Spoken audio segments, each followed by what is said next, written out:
And you come from a family of coaches, specifically your father, a Hall of Fame head coach. How has he impacted your coaching career?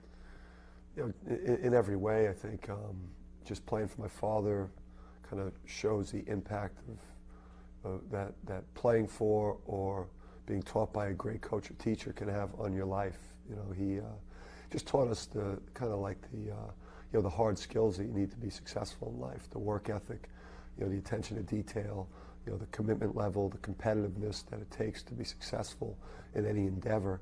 So yeah, we got a lot of basketball lessons. He taught us a lot about shooting and dribbling and passing, but it were more, I think, just kind of life lessons and kind of the habits that you need to have to be a successful person.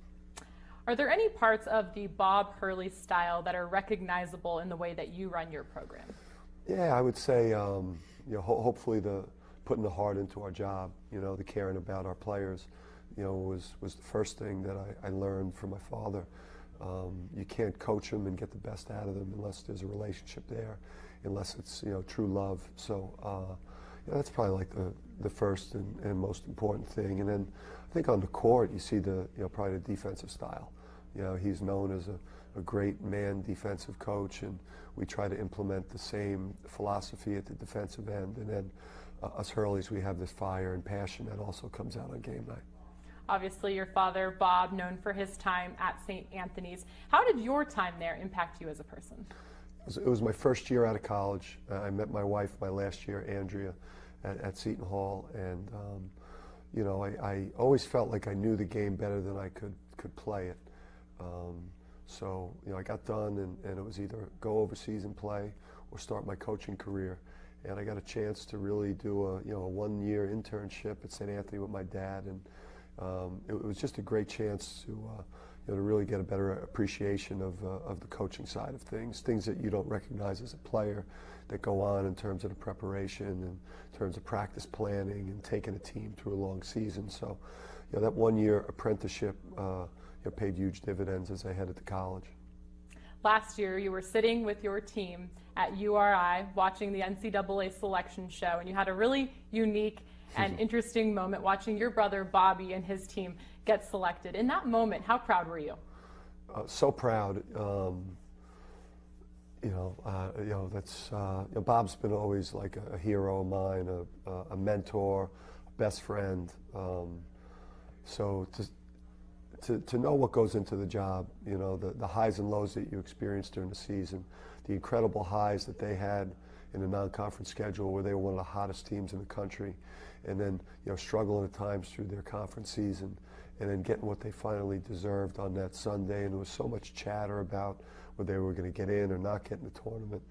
Just to see that across the screen, just like the emotion just kind of flooded out of me, and even on the bus ride over to the show, I was kind of emotional because us losing in the conference championship to Davidson, maybe they stole a bid, and it was kind of running through my mind, did we just cost brother Bob a bid? And but to see the name flash made it all better.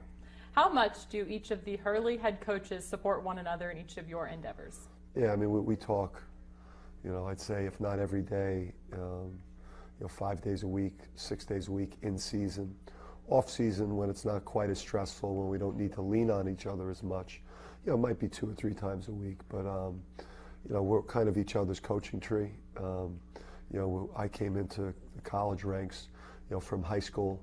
Bob came in kind of from, finishing up in the horse racing business and looking for an opportunity to get into coaching. So we kind of came in a non-traditional way, and we're each other's support system and coaching tree at the college level. As you get ready for your first season playing in the American Conference, what has been your perception from the outside in terms of the competitiveness of this league? Tremendous conference. We had a chance at URI to play against SMU and Houston and Temple, so we know how good the league is. You have some perennial NCAA tournament programs like Cincinnati and Wichita State, who have been as good as anybody in college basketball the last couple of years. Then you have the Houstons, the SMUs, the Temples that are consistent NCAA tournament caliber programs. And then obviously you have us in Memphis, who historically are top 10, top 15 programs in the country that are going through a little bit of a rebuild right now. But I think that when you've got the best version of UConn, the best version of Memphis, I think the American's one of the best basketball conferences in the country, and a conference that legitimately could be a 5 or 6 bid league every single year. All right.